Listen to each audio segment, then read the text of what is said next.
want to know what Do you want to know what spirit guides are? Why do you care? How many do you have? Do you have a whole council or one that's just hanging out giving you good advice?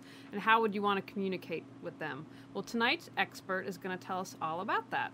So this week, my assignment for myself is to face my fears. I've been thinking a lot about this and how there's even a book called it, Go Ahead and Face Your Fears.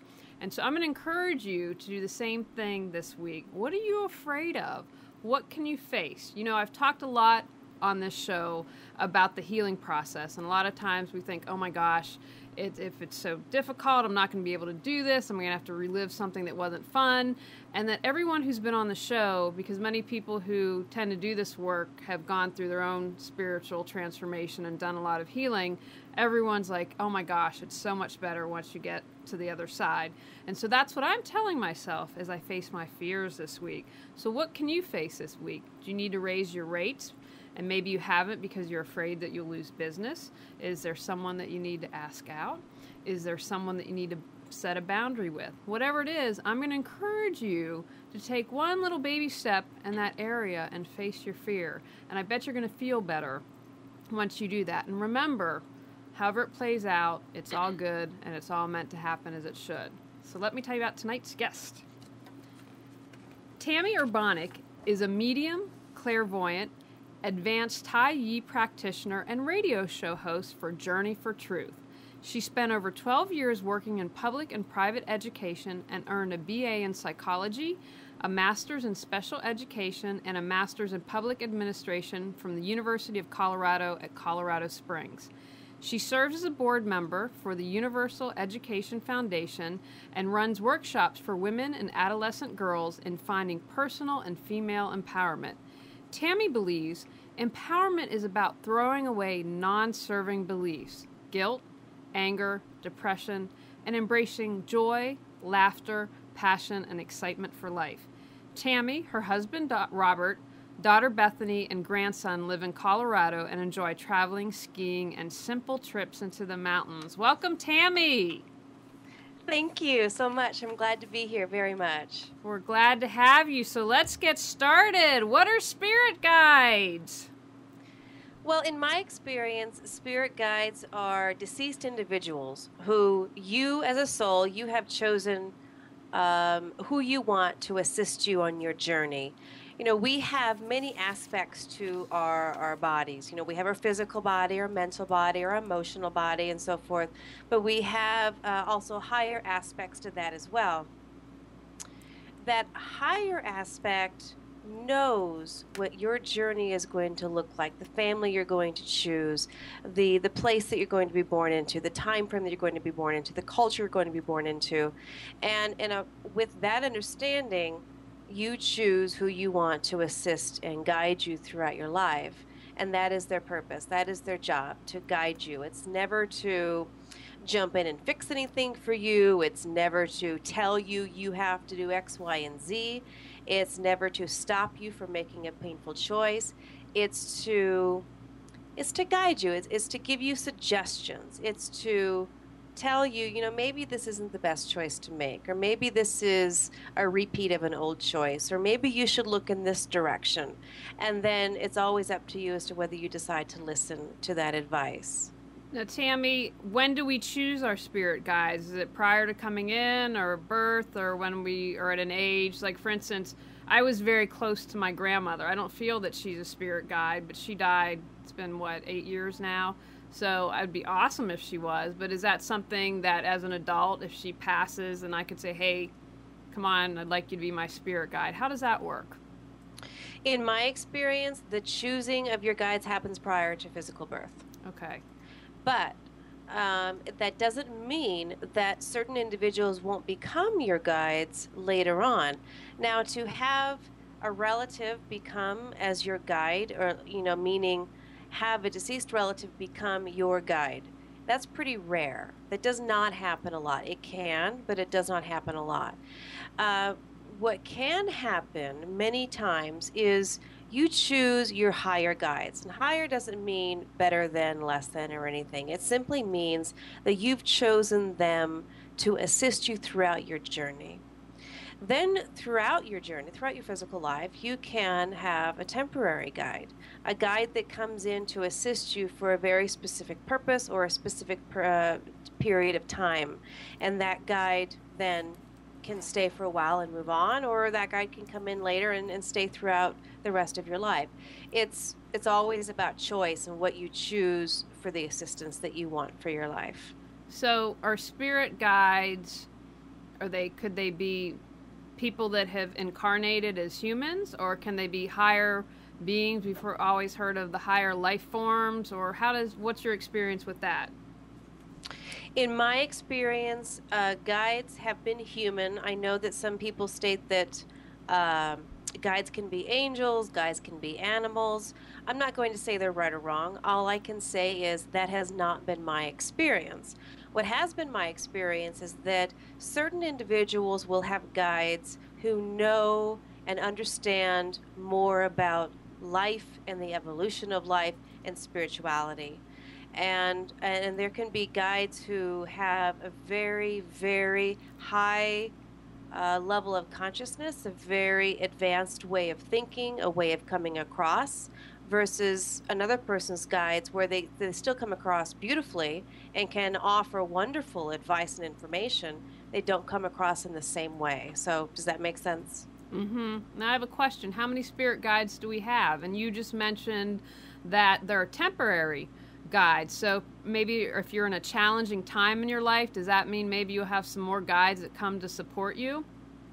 You can, yes, if that's a soul choice. It's not an ego choice. It's not about, well, I'm having a really bad period in my life because I made poor choices and made painful choices, and so I want somebody to come in and help fix it. So it's not about that, but for example, let's say you're in a position where there was a tragic accident and you lost part of your family, and there's this really deep grieving process, and you really desire assistance as a soul to move through that grieving process. Then yes, as a soul, you can request temporary assistance for that purpose. And that's just one example. In your question, how many guides do we have? It ranges. In my experience, some people have 3, some people have 4, some people have 5, some people have 2. I know as a child, when I was a child, I was told, that I had 2 guides at the time. And then as I grew older and I was developing my ability, after I healed my fears around my ability, I then had but a third guide come in who assists me as well. Okay, we have a question for you on chat, Tami, and then I have another question. David wants to know, and I want to remind everyone, I will read your questions on chat. If you have a question for Tami, you can call in if you're in the Triangle, 919-518-9773. Now we have listeners from all across the country. Skype in at Computers 2K Voice. David would like to know, can you tell me who my guides are and what messages they have for me? Not at this point. No, I mean, not in this session. I'm not in a position to give a live session, but what I can state is that all you need to do in order to communicate with your guides is to really slow down your mind. Bring your mind from a beta brainwave down to a theta brainwave, and ask your guides to offer you assistance. Ask your guides to offer you signs of their presence and messages that they want to offer you. In terms of messages that your guides want to offer you, they probably want to offer you a whole lot of messages, but open your mind up to receiving that assistance, because in my experience and in my sessions, most of the time, the information that's offered is not exactly what the person wants to hear, unless it's a person that I've been working with for a while and they're very used to it and they're really progressing in their own pathway.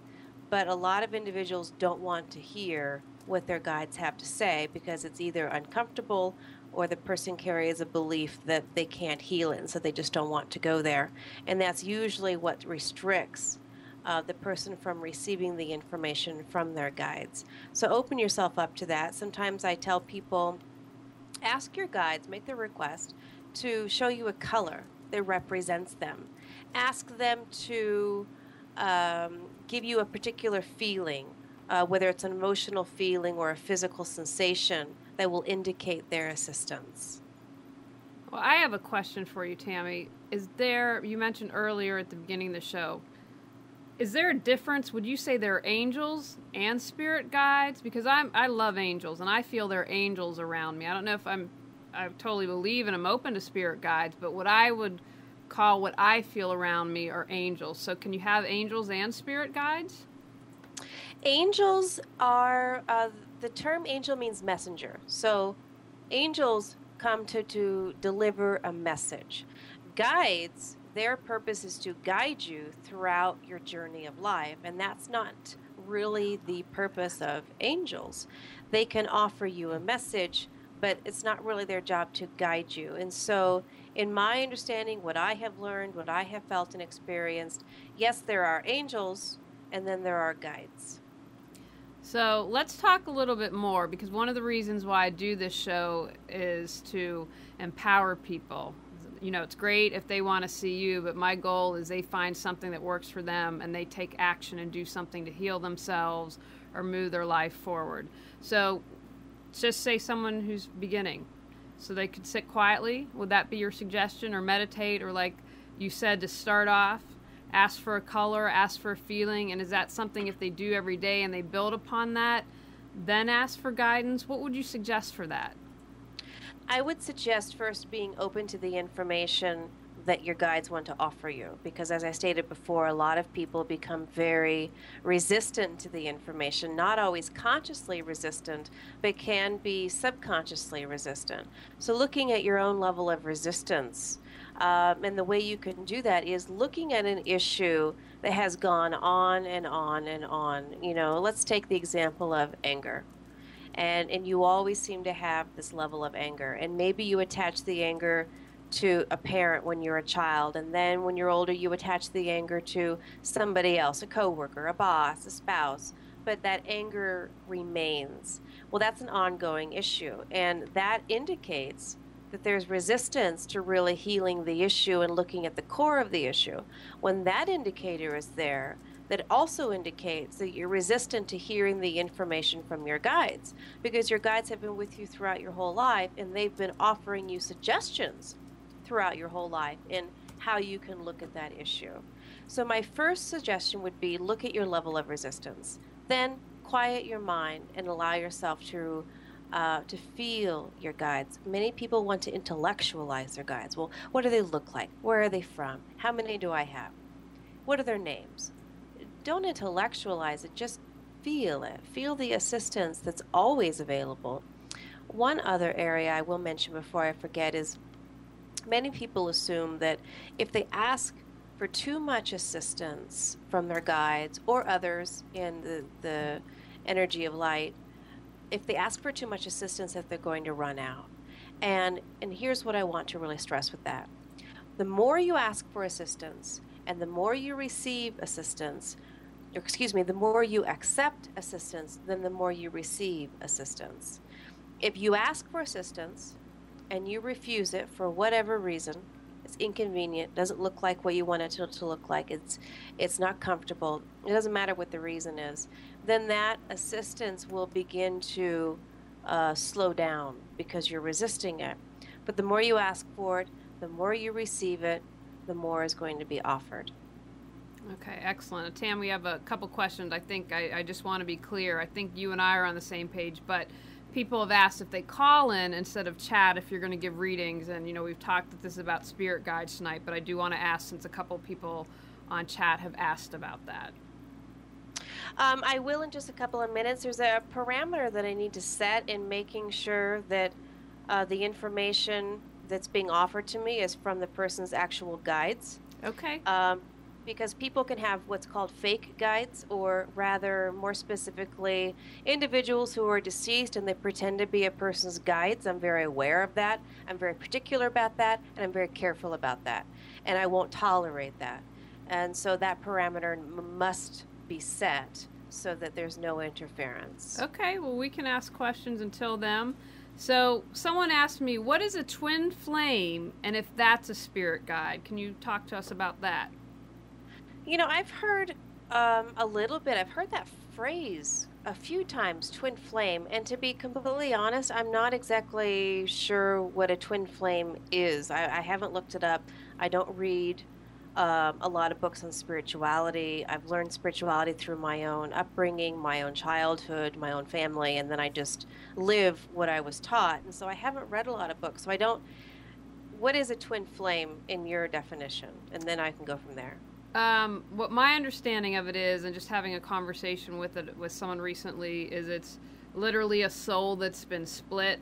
So kind of like your better Like a half, soul. your other half, or something that you could soulmate. Soulmate's not the word I want to use because it's twin flame, but someone that you could go through lifetimes with. That makes sense. So yes. So it sounds similar to a soulmate, but not Yes. exactly. Yeah. Okay. So, And I'm definitely not an expert in it, but I was having a conversation with someone and they wanted to ask that. well, okay. So first, let me address soulmates. Soulmates, you don't want a relationship with a soulmate. A soulmate, it burns out. You reflect to each other what your issues are. There's usually a lot of anger. There's a lot of pent up issues. You fight. You fight. There can be a lot of passion. So if you have two individuals who have healed the majority of their issues, I mean, they have really um, increased in their level of consciousness and they meet their soulmate, that can be very powerful. But if you have a person who has issues and they haven't dealt with those issues, they don't want their soulmate to come along because they're going to reflect those issues right back. And there's a lot of fighting, there's a lot of anger. Now, versus a heartmate is where you attract a person. It's not a soulmate. Now, my understanding of the definition that you just, I would think that it would be the same concept where you have that person reflecting the issues back to you. So if that's what you want, if you want a person to reflect the issues back to you so that you can heal them, it could be helpful. If not, if that's not what you want, then I don't think it would be a very joyful relationship. Fantastic. So let's get some guidance. What kind of questions would you suggest? So once someone's gotten comfortable working with their spirit guides, what kind of questions should they ask? Should it be yes, no? What do you suggest? Well, actually, we have a caller for you, Tami. Hey, good evening. Who's this? Hi, this is David. I was in the chat room and I asked if I could have a reading. So Hey. I'd like to know, who my spirit guides are and what kind of messages they have for me. All right, David, where are you calling from? Los Angeles, California. Okay, Tami, how do you feel? You think you can help David out here? Sure. David, are you willing to have an open mind and listen to what they have to say, even if it doesn't match your ego perception? I will do my best. Yes, the answer is yes. Okay. Well, that's all I ask, that you do your Okay. best. Okay. Well, all I need to do is just take a moment to focus and really listen to what your guides have to offer, okay? Yes. Okay, while Tami takes a moment, I'm just going to remind everyone she'll spend a few minutes with David, but if you have a question, you can chat it, and I'll be happy to ask her. Or if you are in the Triangle area, Raleigh, Durham, and Chapel Hill, you can call in at 919-518-9773. If you're like David, you can Skype in at Computers 2K Voice.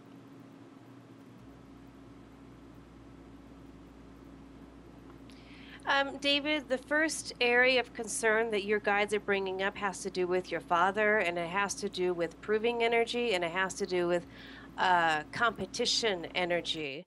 And your guides are stating that you need to come to a point where you decide that you no longer need to compete with his energy and your perception of his energy.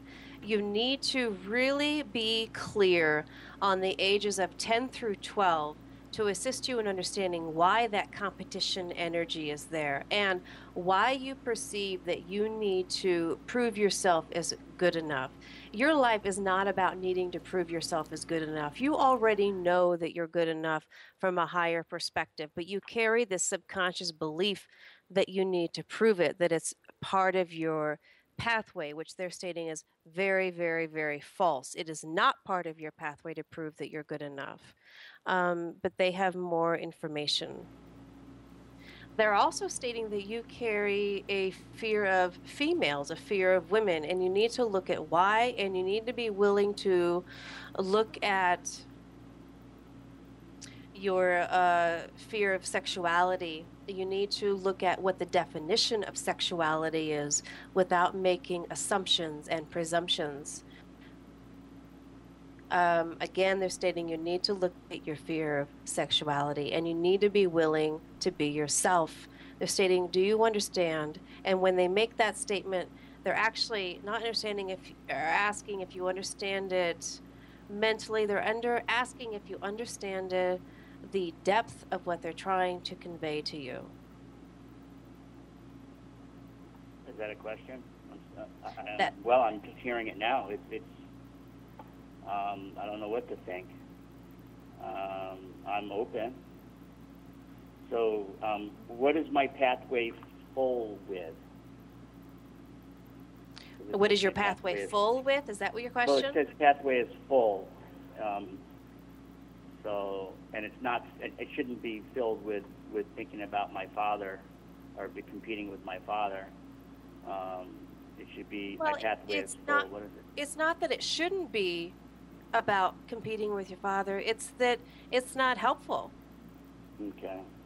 It's not going to lead you to that joy for your life and that passion for your life. That joy, let me define joy for you. Joy is when you know who you are. When you know who you are as a soul, what you're here to do, what your purpose is, and you're living it with self-integrity and self-respect.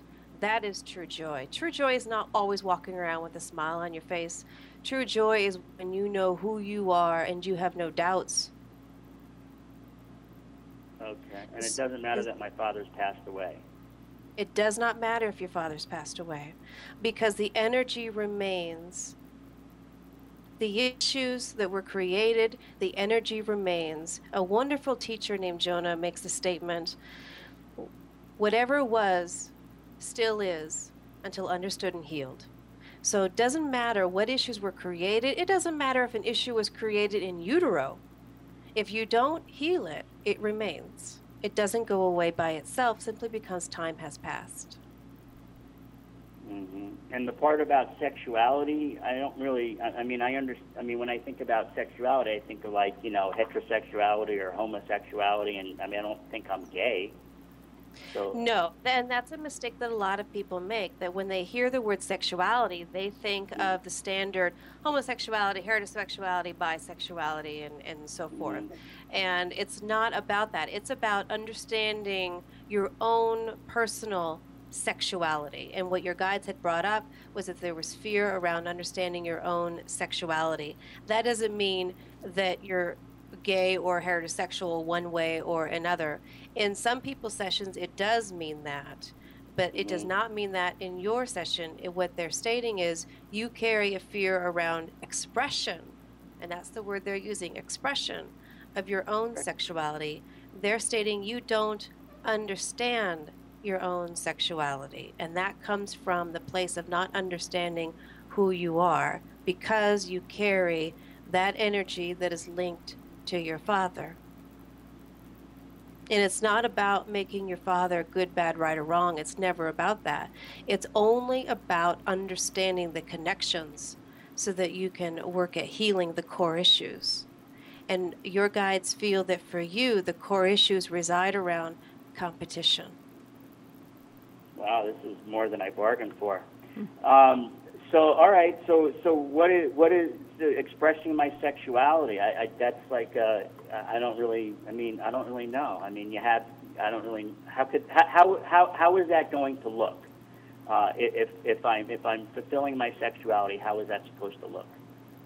I would refer you to a CD that talks about sexuality and the fear of sexuality, the fear of expression of sexuality. But what I will summarize is it comes down to being comfortable with who you are in totality and your sexuality.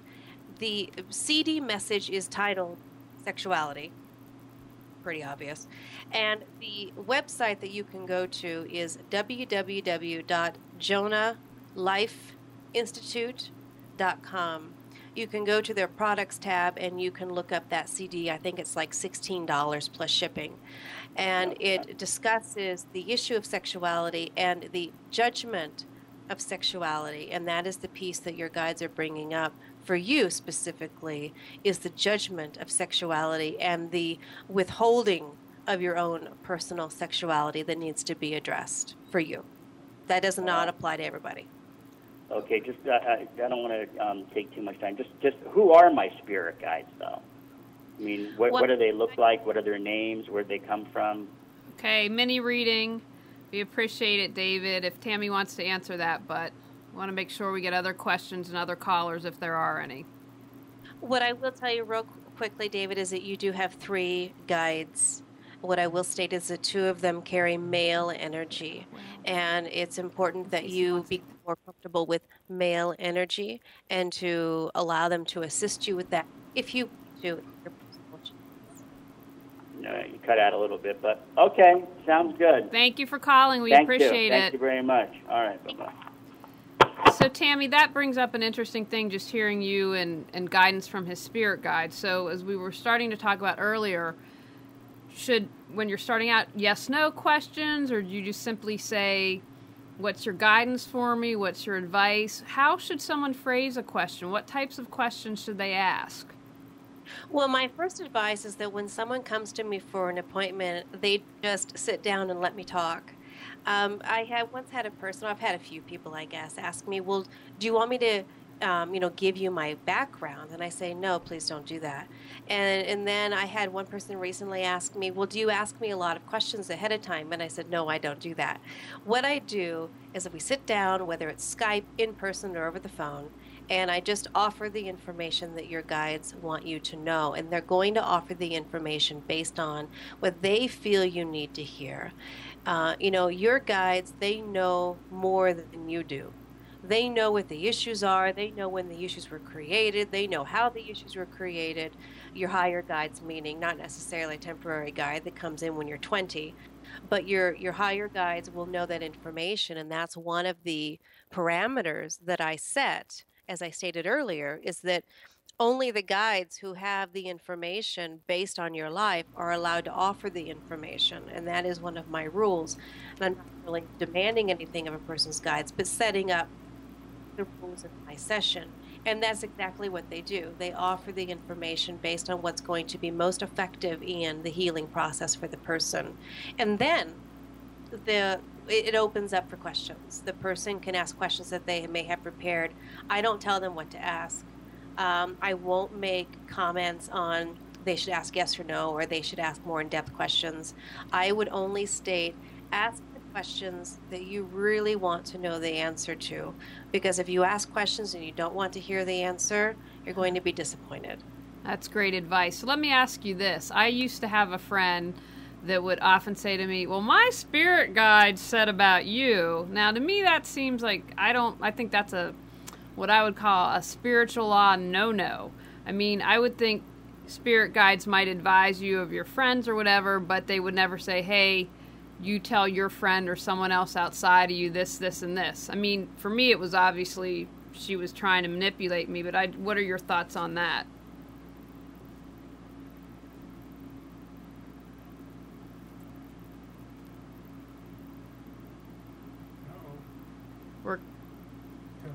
We can't hear you, Tami. You've cut out. Nope. No sound here. Okay, while Tammy's working on that, I want to remind everyone, if you have a question for Tami, you can call in at 919-518-9773 if you're in the Triangle area, or Skype in at Computers 2K Voice, or ask a question on chat as we get our sound going. Let's try it again. Yes. Yeah, here you go. Okay, so if you can just start from the beginning. We didn't hear anything. Okay. Well, what I would state with that is, in my sessions, it's rare that guides will tell a person, you have to talk to a person X, Y, and Z. Or you have to tell them X, Y, and Z. What will happen on occasion is when you have 2 people who are really working on healing a relationship together, that the advice given to the person can be around a more effective way of expressing yourself. But it always goes back to the person. It's always about, this is about you. This is not about changing the other person. This is not about manipulating the response of the other person. This is about you learning how to express what you need. It always goes back to the person. It's guides, in my experience, never make it about the other person. So let me ask you, because I believe we have everything we need inside of us. We have all the answers. But what disconnects us from our spirit guides? Ego, fear, anger. Those are the main areas that I see interfere. When I talk about ego meaning sometimes a person does not want to acknowledge that an issue is present. And so their ego will tell them that the issue doesn't exist. And then they don't find the solutions to the issues that they're seeing around them.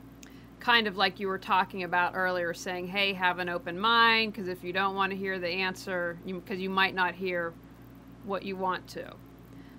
Exactly. A lot of times with the new individuals, they don't hear what they wanted to hear. I have a lot with new individuals, but on occasion, there'll be a person who says, well, that's not what I wanted to hear. What I wanted to hear was, I'm going to meet my soulmate in 3 months. I'm going to make it rich. I'm going to have the job of my dreams. And your guides aren't going to give you that, because if you want to create that, you need to go through a healing process of understanding why you haven't already created that. And we've got a couple questions for you on chat, Tammy. First from Piper. Can you go to school for this, or is it a gift? I know that a lot of people offer classes for mediumship, medium work. In my case, and what I do know is that it's a genetic ability. My father is a medium, and my daughter is a medium. Now, whether you choose to develop the abilities is always personal choice. We always have free will choice. And so I always had the option of denying my ability. The way I learned how to utilize my ability was in healing my fear of ghosts. I had a very strong fear of dead people. And it was through the process of, kind of a long process in my case, of really understanding deceased individuals, understanding who they are, what happens after you die, understanding how they come across, and healing my fear of that. Then my ability began to rapidly develop, rapidly meaning within months of healing that fear. What happened during those months was that I would be in public settings and I would be asked to approach random people, random to me, I mean people I didn't know, and tell them, this deceased person wants to talk to you, and this is what the deceased person is telling me. And I was tested in that area many times. And that's how it developed for me. Now, this is a kind of what you said, but maybe you have some other fears you could talk about, because Lakeisha would like to know, you talk a lot about fear. Was that a block for you when you started your journey? So you just talked about the fear of dead people. Was there any other fear around your gift that kind of blocked that you had to heal? Not only did I have a fear of deceased individual or dead people, but when I began healing that, I also had a fear of what would people think, how would people respond. I can't just tell people what I do. I was, so-called in the closet with my ability very much. I moved my, I was here in my home office, and then I moved it to regular. Oh, we lost you again. I don't know if we tripped a wire or something. We got to ask your spirit guides to work on the wires. Keep the communication open. Can you hear me now? Yep, can hear you now. Okay. Nope. And we're still good? Yep, we can hear you now. I had a major fear of what people would think, and so even though I had my own office, I still wouldn't talk to people. I wouldn't tell people what I would do. And so I was challenged to really step out of my comfort zone and just be myself, just be who I am, and not censor myself. Those are the two biggest fears for me. So how do we know it's truly our spirit guides and that we're getting correct information and they have our back and they're here to help us? What would you say to that?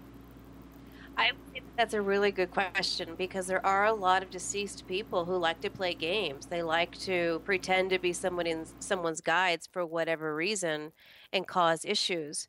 Your guides, first of all, are never going to interfere in your free will choice. They're never going to step in and stop you from making. Lost you again. Sorry, it's the wireless.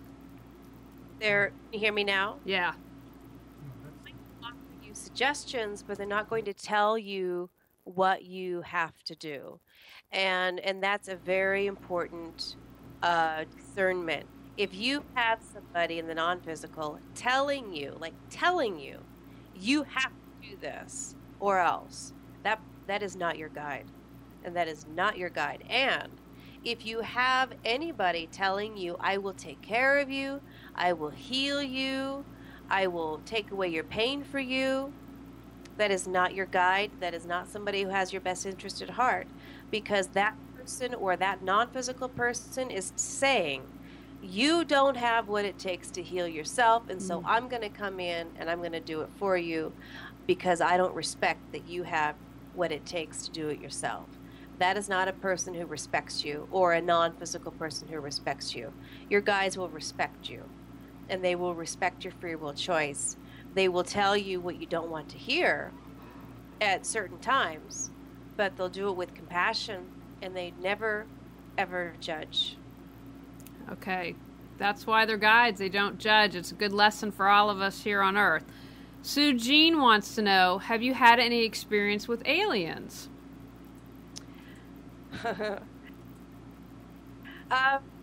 You know, personally, I have never seen an alien. I have never been in contact with a UFO. I don't even think I've seen a UFO, so to speak. All I can say is this. When I was very, very young, I experienced a very fearful experience that involved life forms that are not of this earth, that are not of integrity, that do not carry compassion for humanity necessarily, and it created a lot of fear in my subconscious. But that was a fear that I worked on in my adulthood. But other than that. Okay. We have another question from Larry here, and I think we kind of covered it at the beginning, but if you could maybe go over it again. He asked, what is the deal with angels versus guides? Angels are messengers. Their position is to offer you a message. It's not really their position to guide you throughout your whole life. That's not really their job, in my understanding, in my own experience. And so your guide, usually deceased individuals who have healed their own life, or they've healed the issue with which they are assisting you.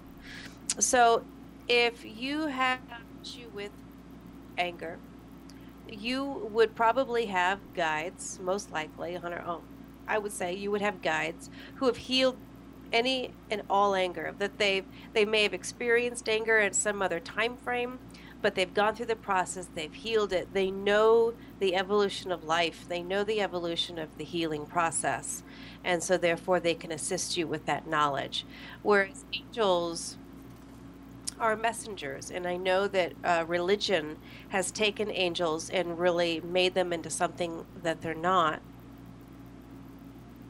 Okay, we have a question from Piper.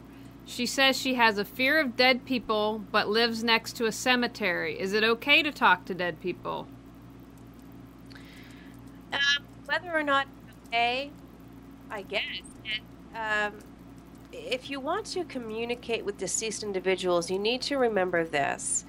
Deceased individuals don't necessarily heal just because they're deceased. So you can have dies physically, their physical body dies, and they carry all of their issues with them into the non-physical. Issues can be depression, Alzheimer, cancer, their pain of their heart attack if they had one.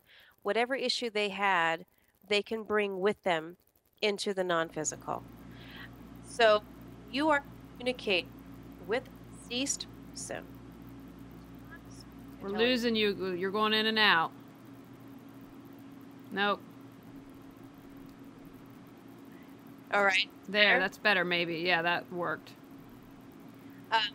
Don't assume that a non-physical person is telling the truth. Non-physical people can lie just as well as physical people. So that is the area to be cautious with a non-physical person. Also, a non-physical person sometimes wants to attach to a physical person. So, for example, a non-physical person can energetically attach to a physical person in order to get their high. You could have a person who dies of alcoholism or drug addiction, and they want to continue that addiction. They can attack a physical person who has substance abuse issues so that they can continue to get that high. And that happens a lot. A lot of addicted physical people have attachment to a non-physical person who carries an addiction as well. So I'm cautious of working with deceased individuals randomly without setting up parameters, what your rules are, what your expectations are. It's your energy field, it's your life. You set up the rules for what you want to experience.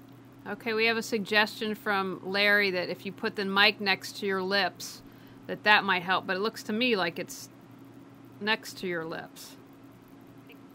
But I'll do this. Yeah. Okay. I don't know because I think it's a wireless connection. And I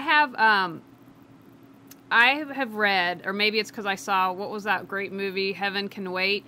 Can a spirit guide step in? In that movie, Warren Beatty dies, but it was actually the angel that saved him. But could say you're about to be in an accident, can a spirit guide step in and maybe give you extra strength, and then pop out of your body and then you get back in?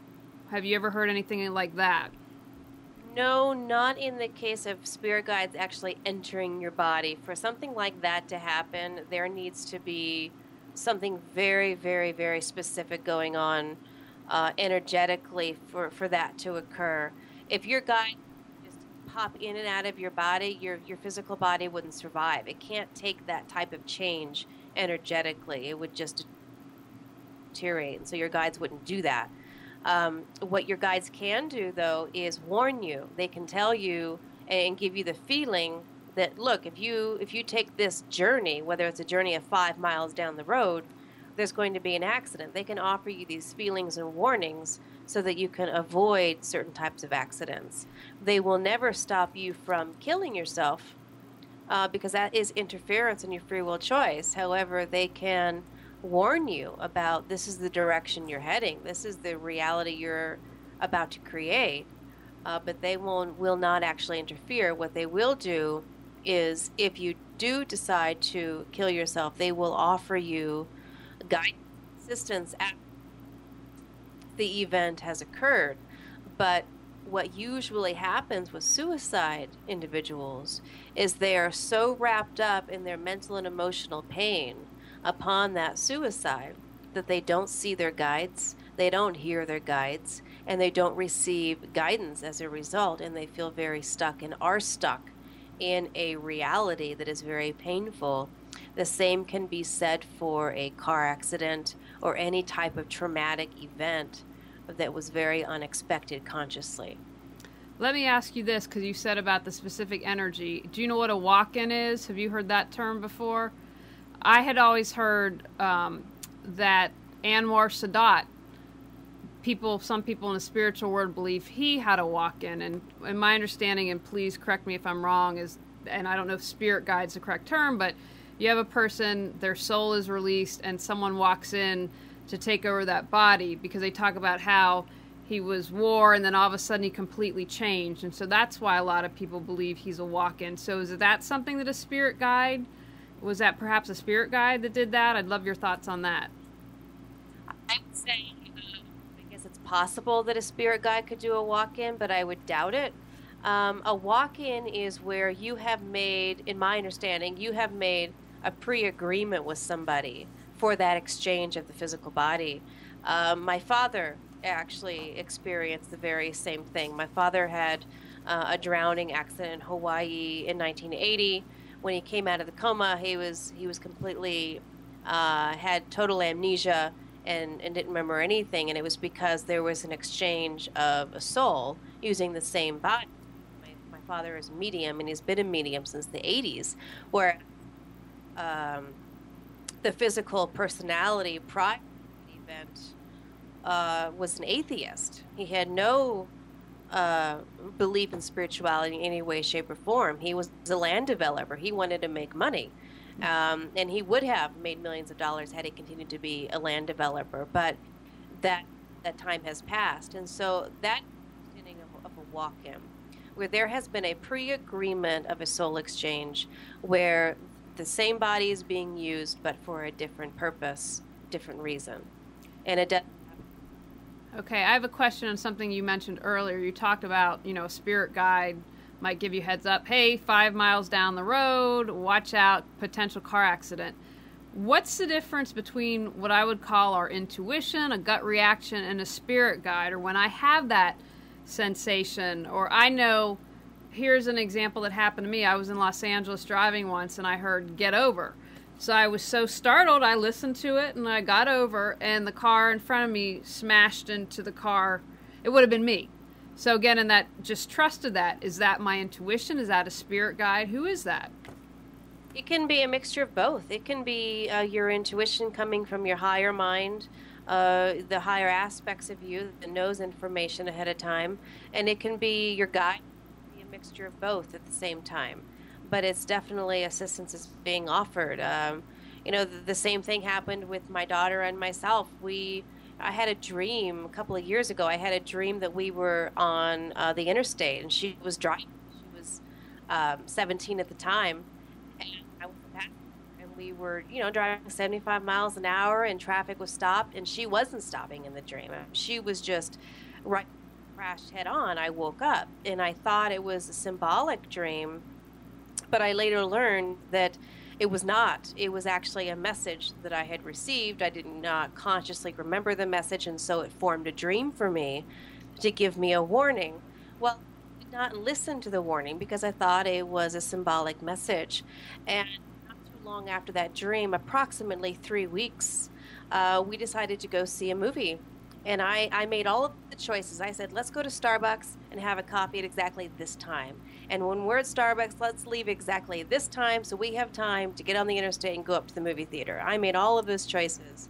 And when we left Starbucks and we were driving 35 miles an hour, we hit a drunk driver who turned left right in front of us. And he actually drove off, and we had a witness who caught him for us, thankfully. What I later learned is that the brake system in her car was faulty. It was a used car, and it was a faulty brake system. And had I not made those unconscious choices that created or that led up to that very minor car accident that actually totaled the car because it damaged the frame, there would have been a very much larger car accident. I think probably fatal. Driving 75 miles an hour and your brakes don't work. So you can receive those messages. That original dream message was offered to me by my guides. I wasn't paying attention. I was busy.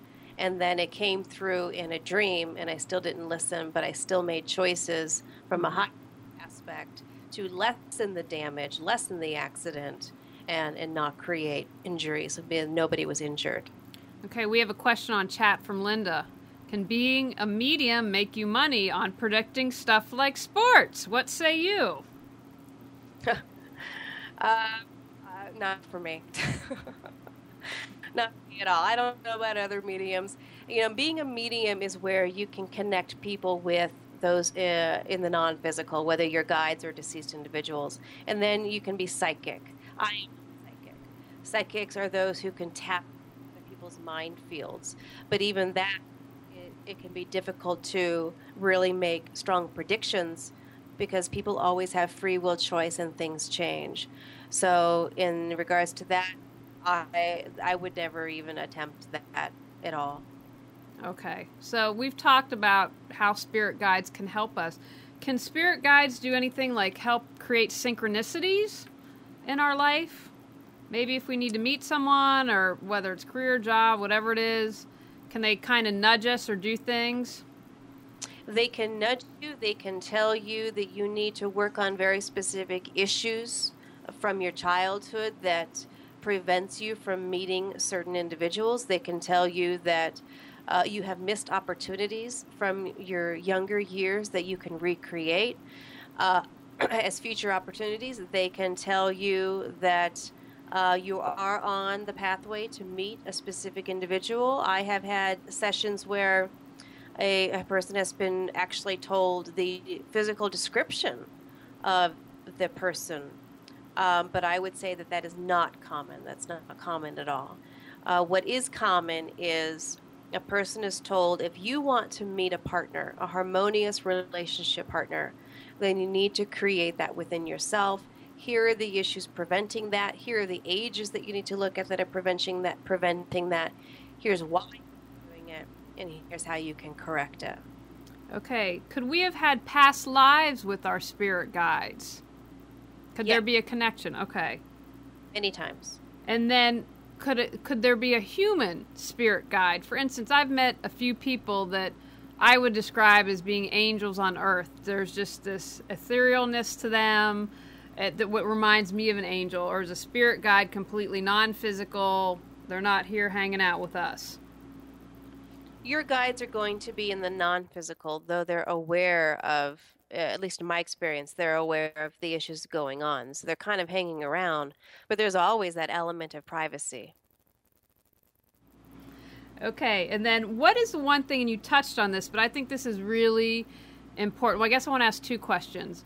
Will what I would call quote-unquote dark or negative forces, will they sometimes try to trick people and be spirit guides? And if so, what are the one things that a spirit guide would never know? Again, so people know, hey, this is something I shouldn't listen to. Yeah. Negative individuals, I'm not going to use the word dark or evil, but individuals who have a negative intent, who want to play a game. Now, that person could be a deceased abusive parent. That person can be a deceased abusive grandparent. That person you've never met in this life. And so there's no restrictions on who that person can be. But yes, you can definitely have deceased individuals pretend to be your guides and try to lead you down painful choices because they get a kick out of it. They get something from it. They get something out of seeing you in a state of pain. And so, like I stated earlier, the one things or the few things that your guides will never do is to tell you have something. They will never take away your free will choice. They will never tell you that they will save you in any way, shape, or form, whatever phrasing is used at the time. They will only guide passion and respect for you as a soul. And when you have a session with your guides, with me, they're not just talking with your conscious mind, they're talking to your soul, they're talking to your heart, they're talking to all aspects of you. And that's why sometimes the information is uncomfortable. But yeah, have deceased negative personalities try to cause pain for fun, just like in the physical. And do you have any advice if someone's feeling a negative entity around them, what to do? Like, can you just tell them to back off? If that were happening to me, I would be visualizing a silver bubble around my energy field. A silver bubble will reflect energy back. Then I would be making a request to my guides to assist me in not being influenced by those in the non-physical who have a negative intent. Then I would be clearing out the energies in different rooms that I stay in, like my bedroom, my living room, wherever, using sage, dried sage. Mm-hmm. Then I would be looking at, what did I do? What am I not looking at that attracts that type of energy? Because if you don't look at that energy, if you don't look at the issues, you're just going to bring it right back the next day. Doesn't matter how many bubbles you put around. Because there's a reason that you're attracting that. So you've got to clear that within you. Now this is similar from Sue Jean. Can a spirit guide, well, I don't think a spirit guide would do this based on what Tami's told us because they're only positive. Can a spirit guide make me an alcoholic, or can another being make that happen to be? Spirit guide, another person, yes, but there would need to already be a predisposition for that. There would already need to be an opening for that. And so, you could have a person who has a substance abuse problem, not necessarily an addiction, but an abuse issue. And then you can have a non-physical person attack a physical person, and then it becomes an addiction. Yes. Okay, Tami, so there are a couple questions I always like to ask all the guests that I have. The first one is, what advice would you have to someone that's struggling right now? Might have lost a job, going through divorce, or just really down on their luck. What would you say to them? I'd be willing to look at your own potential and your own level of self-respect, and give yourself credit for being able to have the ability to make joyful choices and to find your passion. See if you have a job, for example, is it an opportunity to really examine what you're passionate about and to take some risks to really live your life? If you're completely lost, ask your guides to present to you a person who can offer some assistance. Ask for an opportunity to be presented to you to receive some assistance. It will be offered. If you ask that request and you're open to it, it will be offered. In my experience, anywhere from 1 day to a week, maybe 2 weeks. But it will be offered, and then it's up to you to recognize it and accept it. Okay, and we have one final question from Lakeisha on chat. Can my guides heal me from cancer or other health issues? Can they heal you? No.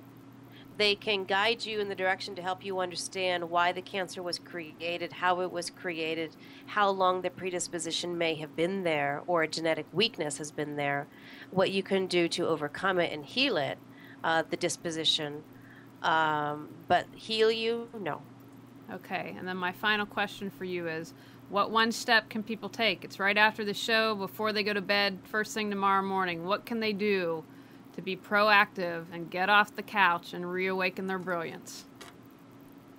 Ask for a message or ask for a dream in your sleep state that will tell you exactly what you need to hear, and then write it down the moment you wake up, whether it's an image, a feeling, a thought, or an inkling. Write it down. Fantastic. So Tami, tell us more how we have your website up there, but tell us about your website. I know you have a radio show, or for any books, upcoming classes. Give us all that information. My website is empowerhealing.org, and on there you can find more information about the services I offer, including the Tai energy work. And my show is Journey for Truth on webtalkradio.net, and I bring different guests on to discuss our Journey for Truth, whether it's a global issue such as the Greek economic crisis, or it's a very personal issue, talking with a psychic or another healer of some modality. So, what Journey for Truth on webtalkradio.net, and also those links are on my website, empowermentthroughhealing.org, and all of my contact information is on my website. Fantastic. Well, we thank you for joining us tonight.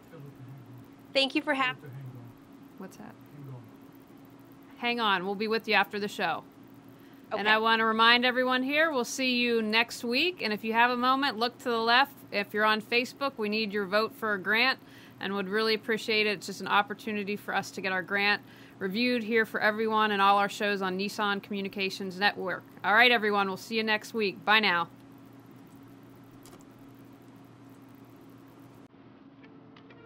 You are tuned to the Nissan Communications Network. Our weekly lineup of call-in programs includes Computers 2K Now with Amnon Nissan, Sundays 9 a.m. to noon. Health In with Debbie Bruck, Mondays 11 a.m. till noon. The Scope of Things with Marilyn Shannon, Mondays 7 to 8 p.m. Breaking Free with Marilyn Shannon, Mondays 8 to 9 p.m. Reawaken Your Brilliance with Julie Seibert, Wednesdays 8 to 9 p.m. And if you tuned in too late, you can always watch each program in its entirety or download an MP3 audio file of it at www.nissancommunications.com.